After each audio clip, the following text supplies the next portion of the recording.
di Trieste Next. È questo il fil rouge del festival, con un programma di oltre 100 eventi in inglese e italiano e oltre 300 relatori di fama internazionale. E ancora, il premio Trieste Next Science Book of the Year, le 70 attività per le scuole e i 40 spazi espositivi e laboratori aperti a tutti in Piazza Unità.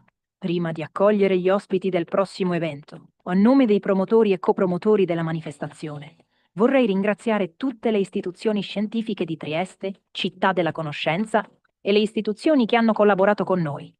Il main partner del festival, i partner e i content partner della manifestazione per il contributo fondamentale. Grazie anche ai media partner e ai partner tecnici. Infine, un grazie speciale ai 200 volontari di questa edizione. Ricordatevi anche di controllare il programma aggiornato degli eventi su www.triestenext.it, al quale potete accedere anche da questo codice QR. Buon ascolto e buon festival!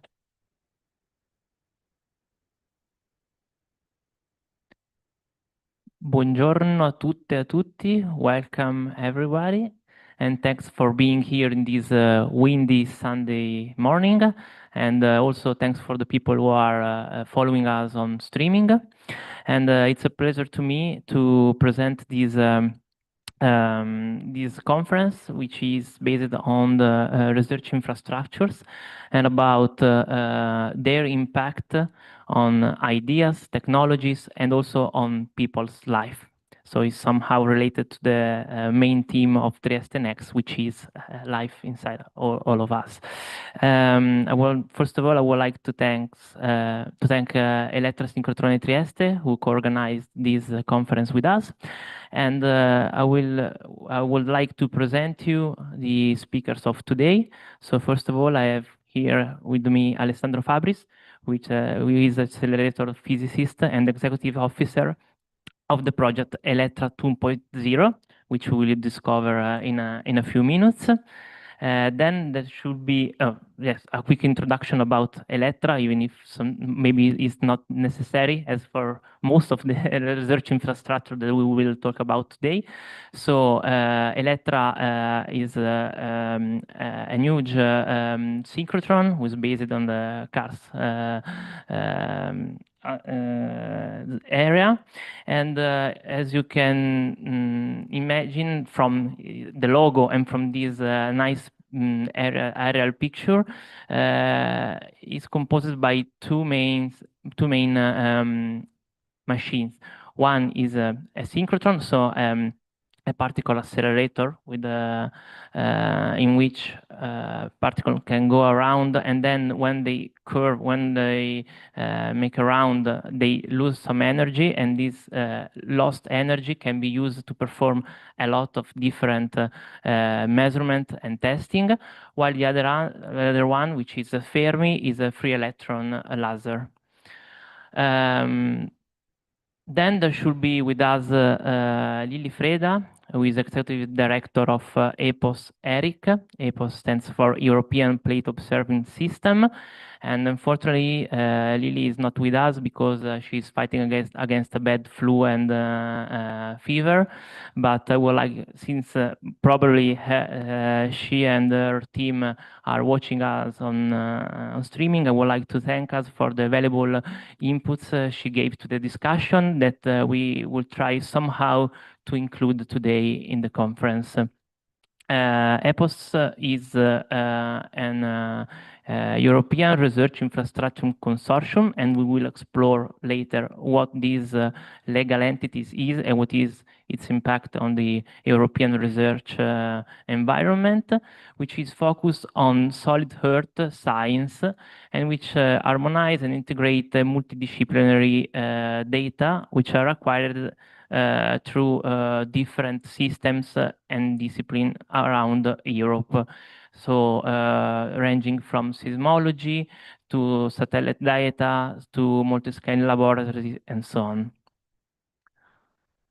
Then we have Andrew Harrison, welcome, which is Executive Director of CERIC-ERIC, which is also the consortium for which I work in which I work. And what is CERIC is a distributed research infrastructure involving the 8 countries in Central and Eastern Europe, which provide free access to more than 60 instruments, tools, techniques, laboratories, specifically related to materials characterization. Studies that researchers can perform with these techniques range from biology, health, energy, cultural heritage. So each research field in which we have to perform multidisciplinary and complementary analysis of a certain materials. Then we have Caterina Petrillo, welcome, President of Area Science Park, another great research performing organization of the Trieste area. Which aims to transform knowledge into a sustainable technology. And so unifying, and we will see in a moment how basic research into innovation and applied science as well. Area Science Park is part of an ecosystem of several research infrastructure that border the different borders here in Trieste, and which connects also different countries, Slovenia, Croatia, and so on.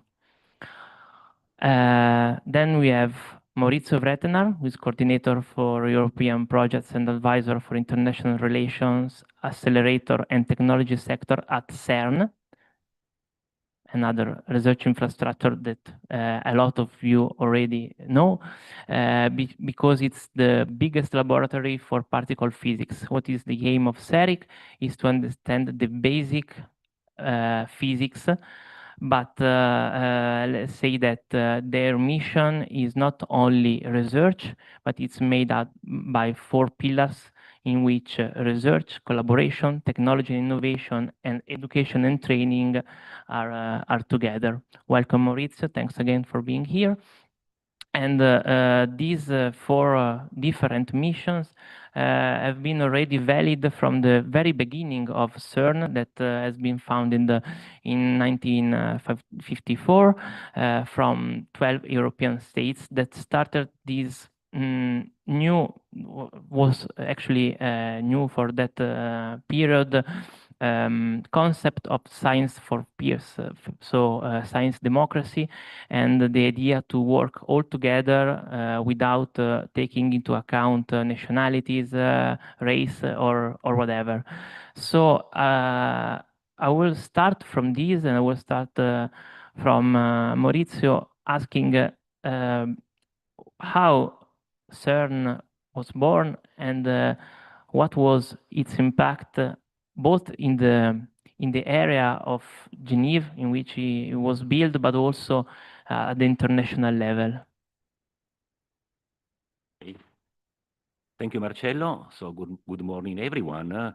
And speaking about CERN, I would like to start with give you some ideas, because when we think at science as a research infrastructure, we always think to scientific production, but it's only the tip of the iceberg. So CERN actually is a big structure where only 3% of the personnel is made of research physicists. All the other 97% are, it's okay? Più vicino, okay. Like here, okay.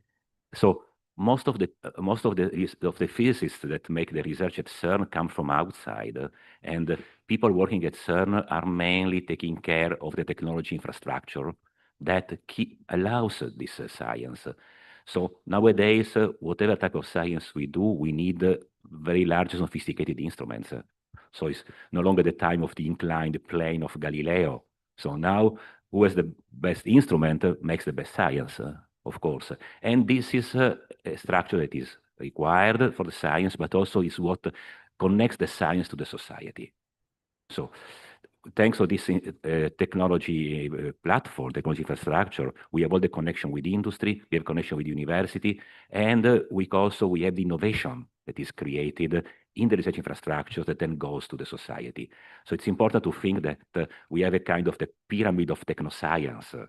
This is how we can call this system, where on the one hand, there is a movement up because all this structure is aims at producing scientific results. But on the other hand, what is very important is the impact of this technology infrastructure.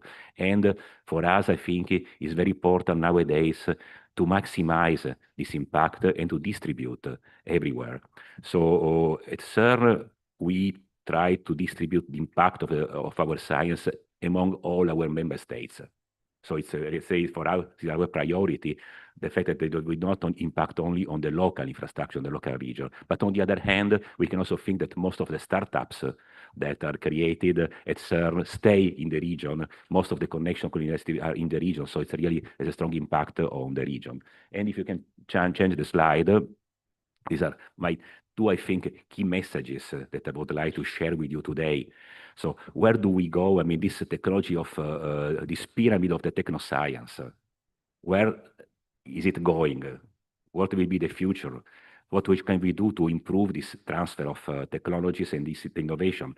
So on the one hand, I think that's essential to work for sustainability.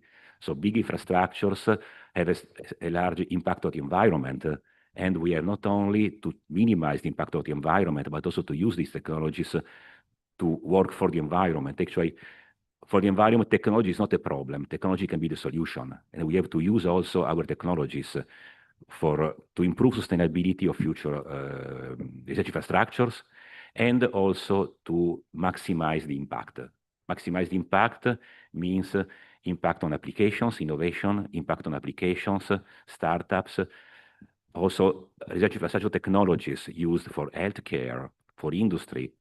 We have to also, we are working more and more to do more co-creation with industry, associate industry from the first steps of the innovation to develop new technologies.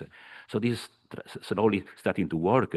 And then there is one important point, I believe, that is essential for the impact of the research infrastructure is the outreach, I mean, to the people. I mean, the people, they have to know and understand what we do. I mean, they have to understand the value of what we do.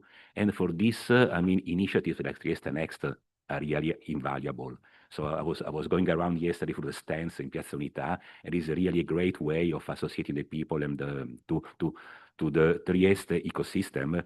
So at CERN, we have, since 1 year and a half, a new visitor center, which is called the Science Gateway, and we had 500,000 visitors in 1 year and a half. So this was a surprise for everybody. I mean, it's the place is overbooked, it's full of people all the time, and they come out, they are happy. They're happy to see what we do. They learn, this especially kids and teenagers. And if only maybe 1 per mil of these people will stay in science, for me, this is already a very good result of having organized that. So thank you to the organizer of Trieste Next. I think it's an excellent opportunity for this. Thanks for this first answer. So coming to the Trieste area, we understood, we know that it hosts several research infrastructures. I would like to ask to Alessandro Fabris how these research infrastructure, and especially Elettra, can attract from all over the world scientists who would like to conduct state-of-the-art research in the fields of material characterization, the fields of chemistry, biology, and whatever. Okay, thank you, Marcello. Can you hear me well? Okay. Okay. So, I mean, as it was already mentioned, Trieste has several research infrastructure. It's the town which has the highest density of researchers among population in Europe. So, what we have at Elettra Sincrotrone Trieste are 2 facilities, Elettra and Fermi, which are quite unique. I mean, we can provide to the users, we come to make experiments in our facilities, coherent radiation, which is continuous in the case of Elettra, pulse in the case of Fermi, and in this way we cover the spectral range from X-ray to extreme ultraviolet. In this way, I mean, the researchers can investigate matter not only with both spatial and temporal resolution. And I think there are very few centers in Europe that can offer this possibility. To my mind, the only place where you can find the free electron laser and the synchrotron light source in the same laboratory is PSI, for example. So going to detail to Elettra, you know, I mean, Elettra was built 30 years ago, and actually we are now in the process of completely replacing Elettra with a new generation synchrotron light source, which is called Elettra 2.0. And both these machines are mainly designed focusing on the flexibility of the beamlines that we have. I mean, each beamline is specified for a specific domain of research, from protein crystallography, resonance spectral microscopy, X-ray, tomography, study of quantum magnetic material. So people that comes to Elettra finds a very modern, high-quality light source, and it will be much more modern when Elettra 2.0 will start offering the possibility to external users to come and use the beamlines in the beginning of 2027. But I mean, the users also find a set of instruments which are specifically tailored for their specific needs. And as I said, we have also another facility, which is Fermi. Fermi is a free electron laser. It was the first externally seeded free electron lasers in the world. So this means that we can make more stable and more repetitive pulses to our users. So we provide in this way pulses which are in the order of the femtosecond domain. Just to make a reference, a synchrotron light source is in the range of tens of picoseconds. So the duration is more than 1,000 shorter than what we provide in a light source. So with Fermi, one can study, make also dynamic studies, and if you combine the possibility that we offer with Elettra with the possibility that we offer with Fermi, we are one of people that can really follow the transformation of matter in real time. So I would say there is another important point. I mean, we have two advanced light sources, very brilliant, very coherent, and so on. But we have two machines, two facilities, sorry. I'm sorry, I'm machine physicist, so sometimes I use machine instead of facility. Please forgive me. I mean, we have two facilities which are integrated. They are complementary. And in addition, I think we have also offer, I mean, you have some pictures of people coming and visit us. We have more than 1,000 researchers coming every year to use our light. Also schools for younger researchers, right? Yeah, we are involved in organizing schools for synchrotron light scientists. We are involved in different international collaboration for training. So I would say we provide one of the most attractive places to make this kind of cutting-edge research, in addition to a very nice town that we see is very much appreciated by our colleagues. Thank you. Thank you. Thank you so much. So we start focus on the, let's say, technical and scientific impact of these research infrastructures, but this impact is not only purely scientific, but it's also related to innovation, and also on the fact that people can work in different way and in different fields. So I would like to explore this with Caterina Petrillo, which is the impact of this research infrastructure at a different level for our society. Okay, thank you. Thanks for the invitation, for the possibility of exploring something more related to technological infrastructure and not only research infrastructures, and how we can transform research, as we listen already from CERN, from the CERN speaker, or from Elettra. How can we transform fundamental research, basic research, into innovation and into a technology that then is used by our citizens, our societies, and it is something useful for everybody, and to address societal challenges a bit better. So Area Science Park, people living in Trieste knows it very well. It was created in 1978 by the Italian government with a specific mission of transforming research and knowledge produced at the different institutions that were present in Trieste area, which means the university. We already listened that in Trieste there is a very high density of researchers, So the mission was to transform the knowledge produced in these places into technology, into innovation. This was the initial mission of our research institution. With the years, of course, this has changed because the way in which we produce knowledge has evolved.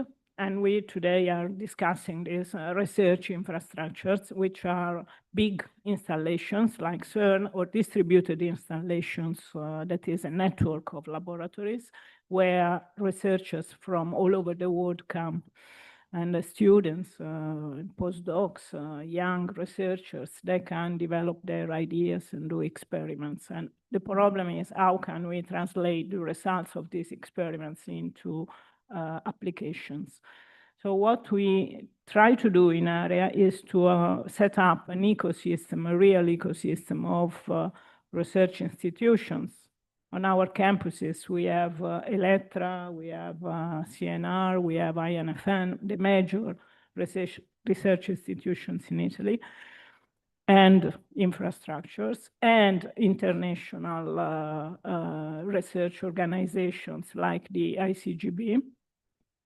And also we have something like 60, of the order of 60 innovative enterprises and startups, spin-offs coming from the university that decided to set into our premises.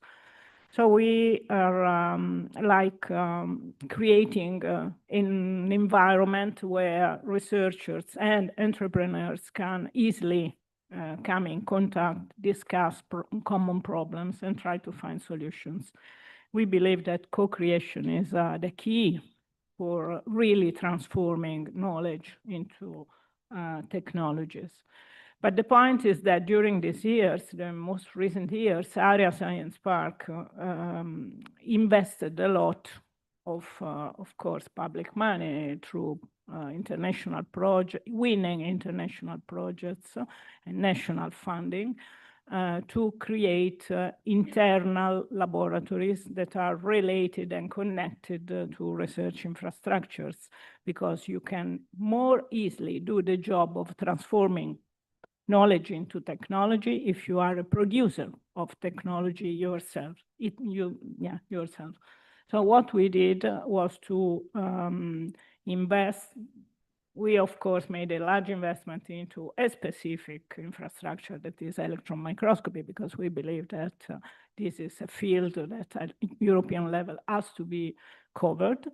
But apart from this, and we are involved into these networks that focus on one of the emerging technologies, that is material science, innovative materials, and the other one is, of course, genetics and omics techniques, genomics specifically. And in this sense, we are involved into what my colleague Andrew is going to discuss more deeply, that is the CERIC, that is an international distributed research infrastructure we are related to. So what we are trying to do is to focus on emerging technologies like innovative materials and genomics, omics studies at the level of a research infrastructure, which means that we can offer access to researchers, to scientists, to entrepreneurs, and to get the enterprises we have on our campuses and outside involved into this process. So they are users of our research infrastructures, but not only users. We aim to develop common path with them. And okay, maybe I will talk more when we go to the future okay, already we have this. So what we're trying to do is to have these research infrastructures I mentioned before, and we developed some technological infrastructures. Also in this case, we focused on just a couple of subjects because we cannot cover everything. It is not wise to do it. So we focused on energy, and we are working on setting up a laboratory on hydrogen production, distribution, and use. hydrogen technology, you know, is something Europe is investing quite a lot on. And the other technological infrastructure, of course, is based on our internal skills and capability in HPC, high-performing computing and data science. And we try to put all this together, offering, and that's the advantage of AREA, the services to innovation that we have in the park since we developed this over almost 50 years. So we know everything, not me, I don't know anything, but people working in AREA, they know everything about IP, intellectual property, how to make a patent, and so on. How to accompany enterprises from the phase of the idea to the setting up a startup and how a startup can get funded, etc.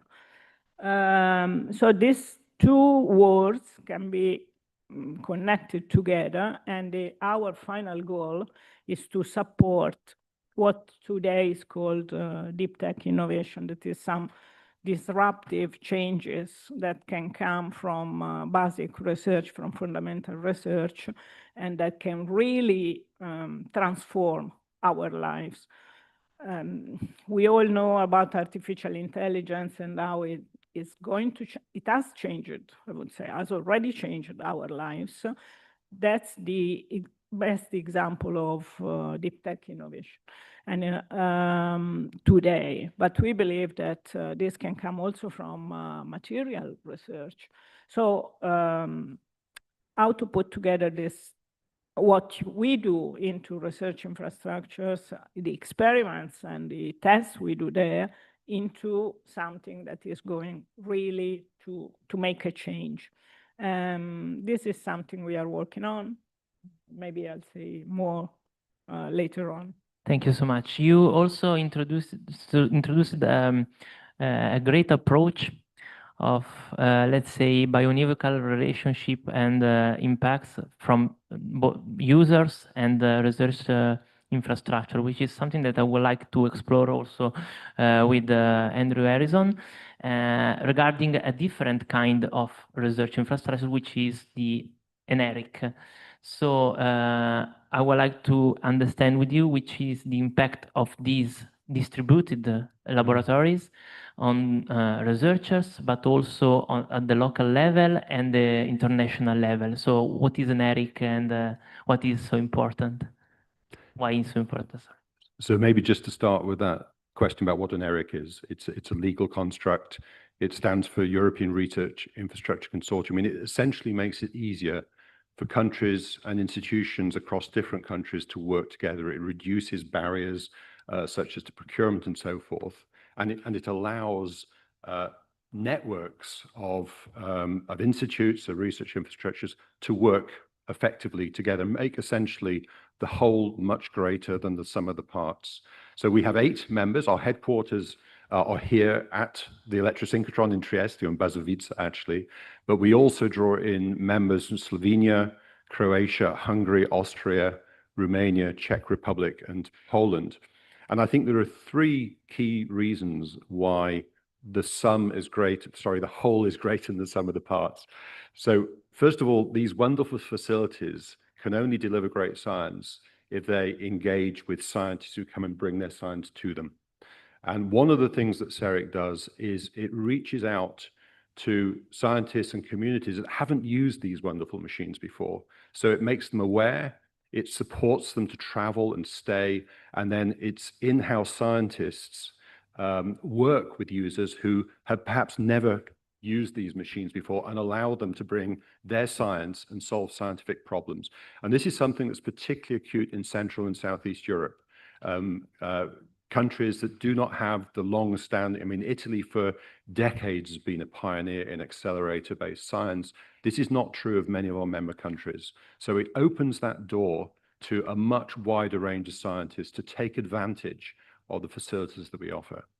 The second thing we do is by offering a range of facilities across 8 member countries, 65 different instruments, we encourage people to combine different techniques. And that means you can look at much more complicated problems. So for example, if you want to build a better battery, first of all, you have to understand how the batteries work. And that requires a variety of techniques to look at different aspects of the problem. So here in Elettra, you can look in great detail at the chemical composition, particularly of the heavier elements in the battery material.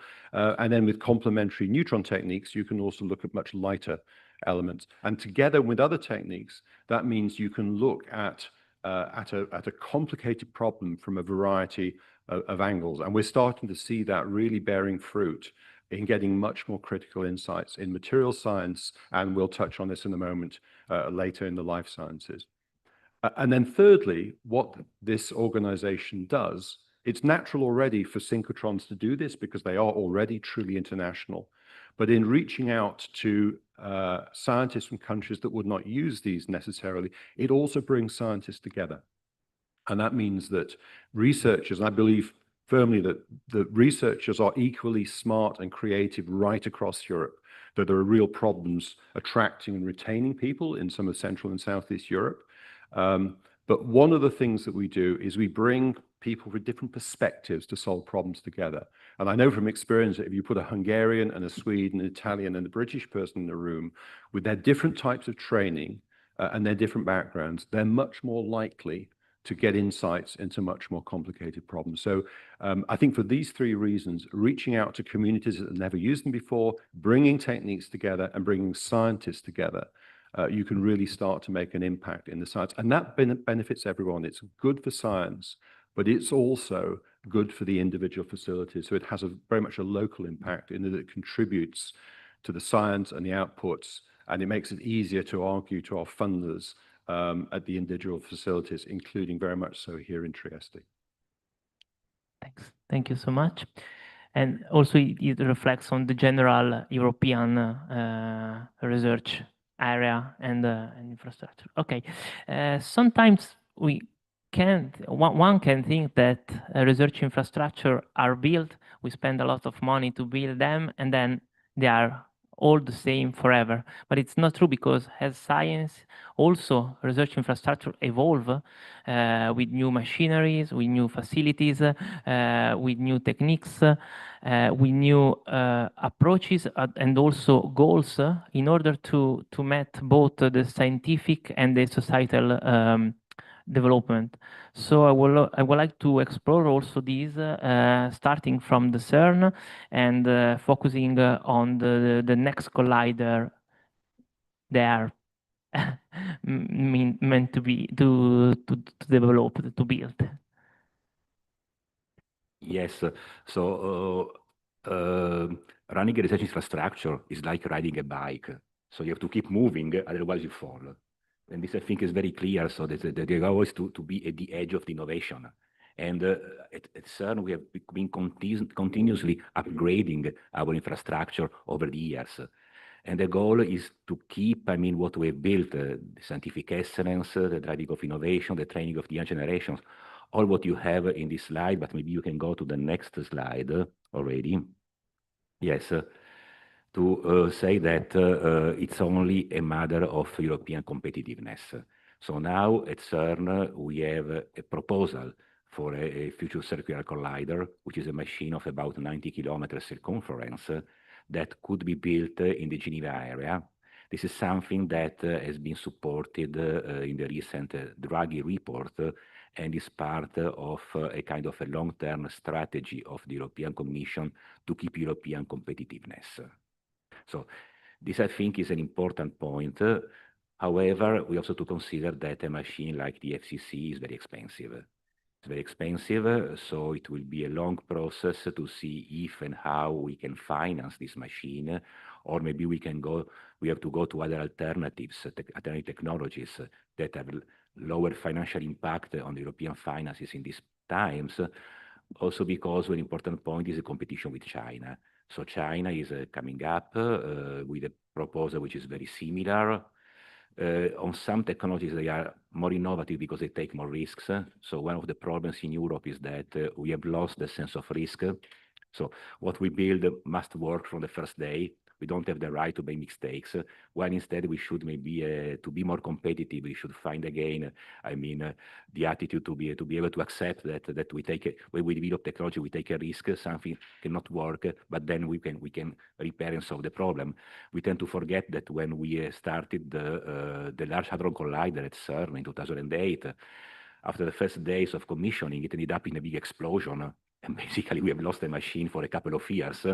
But we learned a lot from that. I mean, we learned what was the limit of superconducting technology, and now we know that we are not going to make the same mistake again. So this is technology.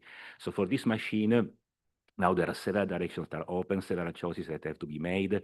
So it's going to be a difficult process that has been tackled at the highest possible level by the community of particle physicists.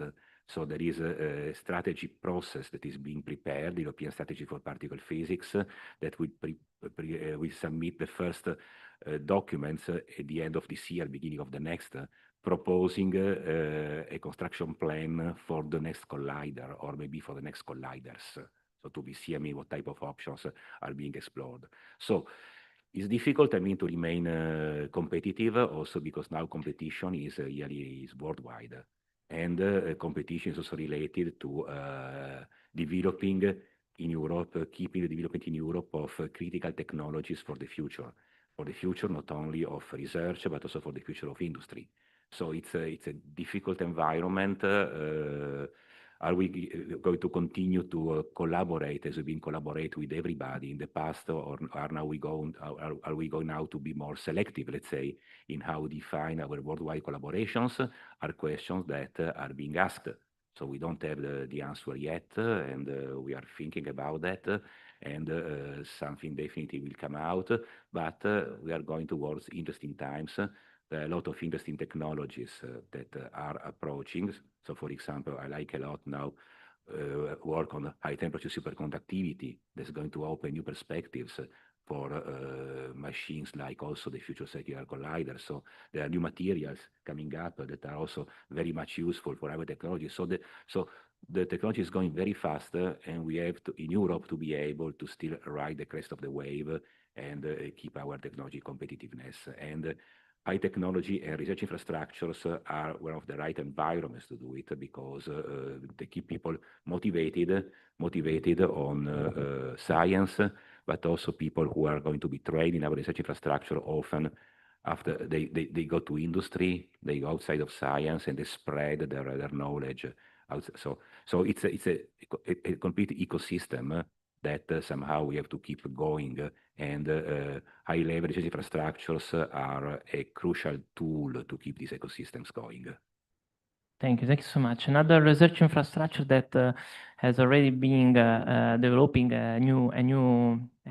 its future is Elettra, because since July of this year, most of, not all, but most of its beamlines are in a, let's say, dark period for the development of the so-called Elettra 2.0. So I would like to ask you, Alessandro, what types of investment will be made with this Elettra 2.0 and the technical innovation that we would like to achieve in order to have competitive approaches comparing to other infrastructures. Okay, so as you said, I mean, we are now in what we call dark period, which means that we are dismantling Elettra and we are replacing Elettra with a new machine, Elettra 2.0. So just to speak briefly about money, it's not elegant, but I mean, Italy is investing in Elettra 2.0 around 200 million euros. And why we are making this investment? Because projects like Elettra 2.0 are powerful multiplicator of innovation and which turns in economic development. So Elettra 2.0 will be a 4th generation light source. So in this way, our lab will be, we'll have a facility which is at the frontier of the present technology. As it is today, I mean, there are only 4 institutes like ours that has been upgrading their facility to 4th generation light sources. Actually, only 2 are really operational and 2 are under commissioning. So let's split it in the different parts of the project, machine and beamlines. I mean, for the machine, practically, we are going to what is called a multi-band achromat lattice. Multi-band achromat lattice has basically results in the fact that we have an electron beam emittance, which is much reduced compared to a standard third-generation machine. And this, what turns out for our users. This means that we have coherence, which is about 60 times what is present, and brilliance, which is about more than 1,000 times what we can achieve with the current accelerator. So this is a very increase in the performances, and will enlarge and bring techniques that nowadays are limited in what we can do in a third-generation license. Also, single nanocrystallography, spectroscopy under extreme conditions, for example, and as well 3D approaches to unprecedented resolution. But we are investing on the machine, we are investing on the infrastructure, because we have to renovate cooling system, electricity, the buildings as well, but there is a huge investment on the beamlines, because it's where we provide to researchers the possibility to make their experiment. So we are building new beamlines, and all the beamlines are being upgraded so they can fully exploit the capabilities of the new accelerator. So they have to develop advanced optics, new detectors, and as well we have to invest on the on the digital backbone of the laboratory, because we will have a large amount of data to be let's say managed by our researchers. We mentioned several times about sustainability. I mean, an accelerator is a quite large consumer of electrical power. So we put sustainability as one of the driving points in the design of each of the single element of the facility. And this is why we will have a much less consumption compared to what we have right now. This means, for example, working really on each aspect. So high efficiency mapping, but even cooling system has to be, which seems trivial, but it has to be developed in such a way that we consume less. And yes, I mean, Elettra 2.0 is, we are developing a new facility, and which will be part of the new generation of research infrastructure that are now being built or being designed in all Europe. And this, of course, keeps us at the frontier of technology and scientific excellence. Thanks. We introduced the theme of technology and innovation, so I would like to understand with Caterina Petrillo, which are the planned development for Area Science Park for the future to even enhance this ecosystem and these relationships that area has with entrepreneurs, with other research infrastructure. Thank you.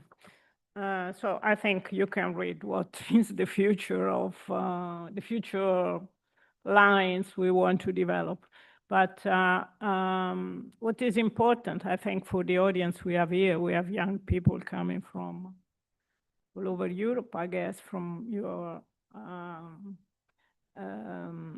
names, etc., from your participation. I think that what the message we could try to give to you is that research infrastructures we are talking today are something that is costly. We listened that from CERN, from, of course, CERIC, and so on, from Elettra. This costs a lot of money.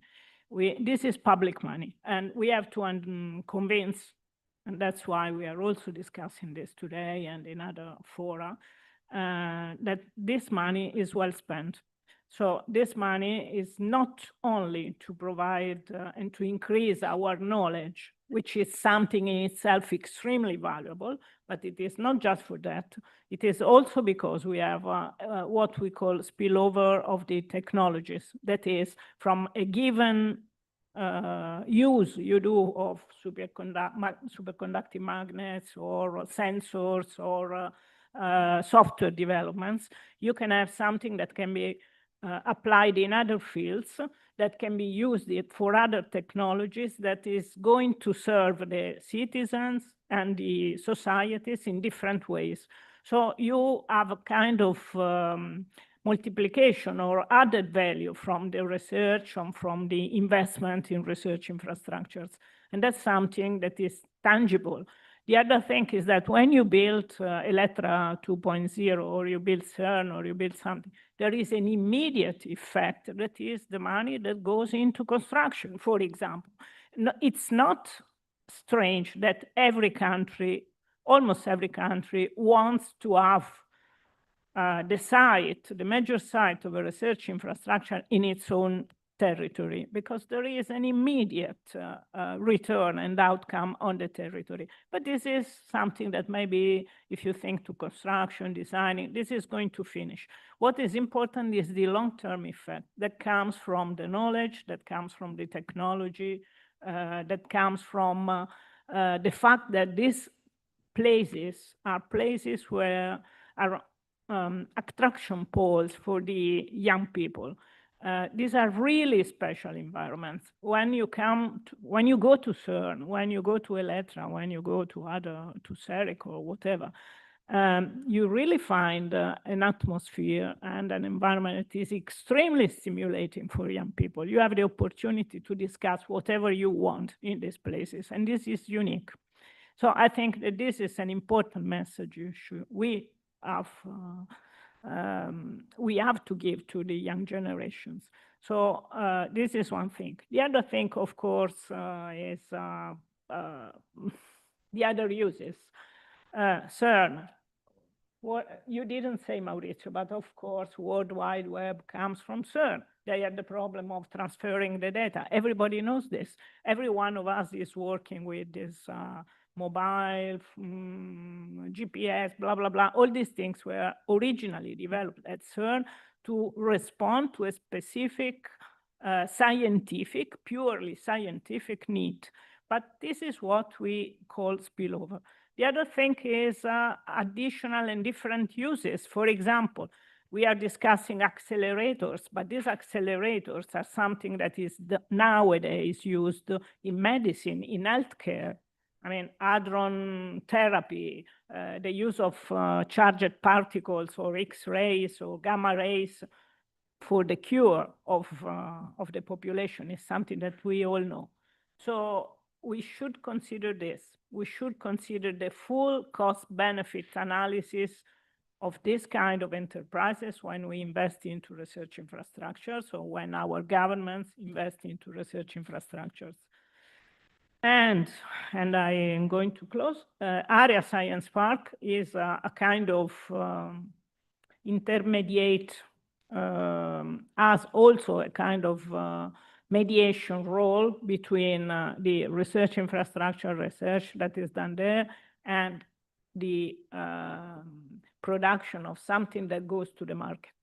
So also this kind of institutions can develop, can contribute to implement the mission and the vision of research infrastructures. Finished. Thank you so much. And Andrew, also ERICs evolve over time, of course, in a different way, in a different manner, comparing to research infrastructure like Elettra or CERN or Area Science Park. But I would like to understand with you which are the main pathways that will be explored in a CERIC within the next years, and how do they fit with both the future of scientific research in Europe, but also in the area of Trieste. So I'll come on to that in a moment, Marcello, but I'd like to just start with the technology. We've heard that, Elettra 2.0 will come back 1,000 times more brilliant, 60 times more coherent, and that applies to a lot of research infrastructures. And we're at a really exciting point in science where the opportunity to discover new things has never been stronger. So 1,000 times brighter, what does that mean? Well, crudely, we can look at things faster, we can look at them in greater detail. And just to bring you back to that example I used of battery research, the traditional method was if you wish to understand how a battery operated, you'd look at it at different stages in its charge-discharge cycle, you'd stop it, you'd cut it open, you'd analyze the materials. With much more brilliant sources, you can actually look at these processes in real time, in situ, penetrating beams, actually looking at this continuously as the battery charges and discharges. And certainly one of the key areas that we're investing in CERIC is bringing the science, the living science, to the beam. So it could be a chemical reaction, it could be a device process, it could be some aspect of a living, well, we don't put living systems in the beam, but a biological system. So I think one of the key enablers is going to be linked to some of our key scientific targets, which is to look at scientific problems that are much closer to the actual living in situ system. But with that comes a real challenge. And you know, when Electra 2.0 comes on stream with 1,000 times greater brilliance, the data is going to come out of that machine at a frightening rate. Now, I remember when I was doing my PhD, which is quite a long time ago, I could put a sample on in the beam. This was a neutron facility. And I'd know that it would take 12 hours to gather data, so I could go skiing for the afternoon. Nowadays, you're getting data back in seconds. And one of the challenges is to enable the researcher to process that data. First of all, just to figure out what they're looking at.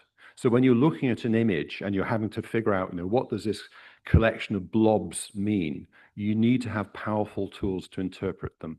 And I think here we're also at an exciting point, but it's an exciting point that we've really got to grasp hold of, and that's the exploitation of HPC and HI. And it's a perfect example. So the technology that goes into autonomous vehicles that looks through the windscreen for you and says, that's a child running into the road, but that's a paper bag. You stop for one, but you ignore the other. That kind of technology will be used increasingly in analyzing, making sense of the images we take in, for example, X-ray microscopy. So, but that is a real challenge, and it requires real resource, and it also requires people to work together across disciplines because they're solving what is fundamentally a very similar problem, which is image recognition.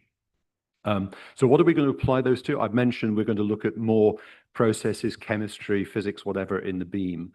And I think probably for us, the big area of exploitation is going to be the life sciences applied, life sciences applied to medicine and therapy. And here actually, ARIA is a key partner. So was it 3 years ago, Caterina, you applied for support from the Post-COVID Recovery Fund? That has funded new or highly, much more developed instrumentation at Area Science Park in gene sequencing and cryo-electron microscopy, but also across Italy in Salerno and Sorrento, in next generation mass spectrometry, in electron microscopy elsewhere, also tied with increased computational power. And here CERIC will come into its own because we are good at connecting scientists and facilities. So there's a particular opportunity here in Italy in that network of facilities that we wish to explore, but then also connecting that to our friends and colleagues, be it in Prague, be it in Krakow or Warsaw or Zagreb. So I think life sciences is one. The final thing I'll touch on is that increasing in Europe, we're coming to realize that we also have to be more self-reliant when it comes to technology. So it could be technological developments, for example, in chips. The CHIPS Act underlines the increasing need for Europe to have a certain degree of resilience, if not sovereignty, in this area. So I think there will be renewed effort going to critical technology and also research going to the next generation technical development for our research infrastructure themselves. So you touched on high-T superconductors. There will be the materials that go into the quantum computers of the future, the quantum materials and so forth. And I think we're also very much part of that virtuous circle of doing research, which ultimately also feeds back. It's not self-serving because the research infrastructure themselves generate great science, but we're also part of the process of taking ourselves to the next generation. So I think for anyone who's sort of at the start of a scientific career, it's a really exciting time because the science that you will be able to do in 10 years is way beyond that we can do at the moment. So there's a real opportunity for the next 10, 20, actually as far as we can see, to be honest. The future's bright. Thank you so much. So we arrived at the end of our presentation. I would like to ask you a big applause to our speakers.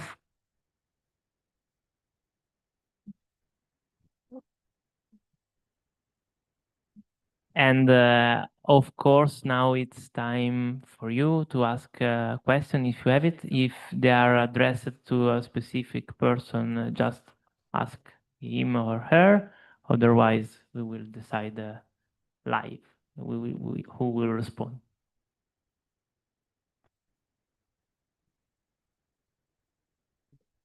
I have a question about Area Research Park. Out of all facilities that are currently not planned or are not being built or worked on, what is the top 3 on your wish list? A name. What? I'm not listening. I can't hear you. Okay. What is the top? What is the top 3 facilities that are currently not being planned or worked on? That do you like to have? Yes. We are first. We are involved into this. It has been mentioned. It is called PRP. That is a pathogen research infrastructure connected to CERIC. So it is life science, but with a special focus on the study of pathogens by techniques like omics and multi-omics approaches and laboratories. And we have this either in Trieste or in Salerno University, which is one of our partners in this project. So it is viruses, bacteria, pathogens for humans and plants, not necessarily humans, animals, of course, because when we talk pathogens, is a wide range of that. And this is because we believe that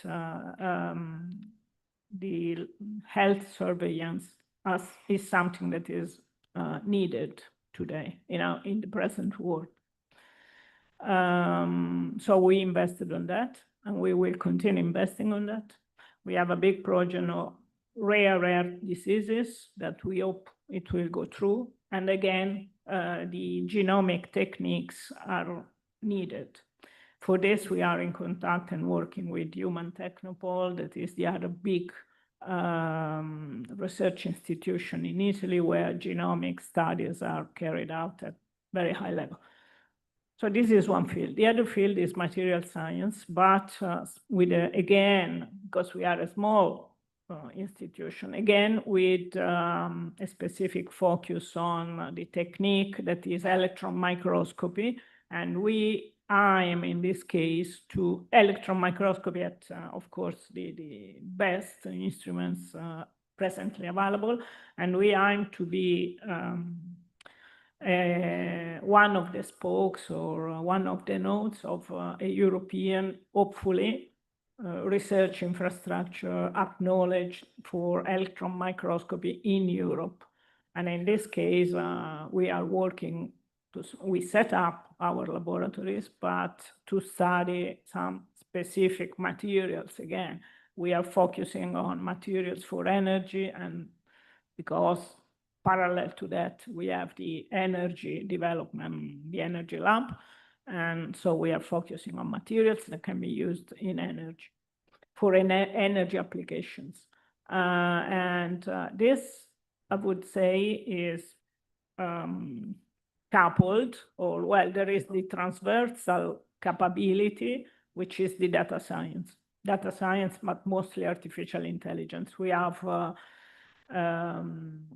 data center in our campus, and there is a strong group working on artificial intelligence. They are, of course, working with all the major institutions in this region at European level, international level, into developing algorithms that can help into, this is something that Andrew mentioned, that can help into both anticipating the properties of materials that you want to then produce, or analyzing the data you got from the experiments on given materials to improve the performances.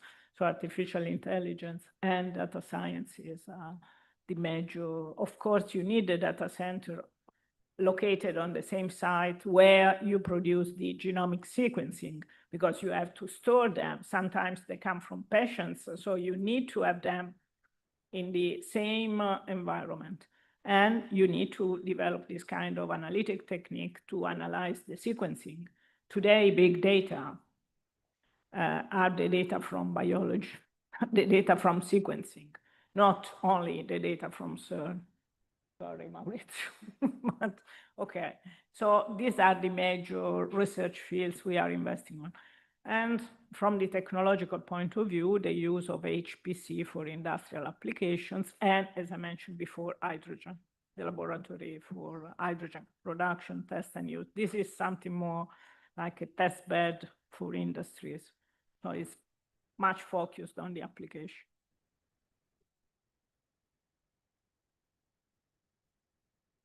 Any other question? I will have just a last question for Alessandro. So which competitive value will give the development of Elettra 2.0 comparing to other research infrastructure, other synchrotron all over the world? Okay, so Elettra 2.0 will be a 4th-generation light source in the same laboratory where we have one of the most advanced free electron lasers. So you have two complementary infrastructures which allow people to make specific studies on metal and ultra-fast dynamics experiment. So, and they are in the same site, so they can researchers can conceive and apply and propose experiments that can be done either in Fermi or in Elettra or on both, and they are in the same place. I mean, they don't have to go to laboratories which are in Europe, in the US, and so on. So it is one of the few places where you can have both the facilities, both advanced facilities, new facilities available for the user community. So as Andrew was saying before, the future is bright, and it's particularly true for yeah, Elettra. it's brighter. Brighter and brighter. Okay, thanks to all of you for your attention. Thanks again to Elettra Sincrotrone Trieste for organizing this with CERIC. And last but not least, thanks to all the volunteers that are the core of Trieste Next, and a big applause to them as well.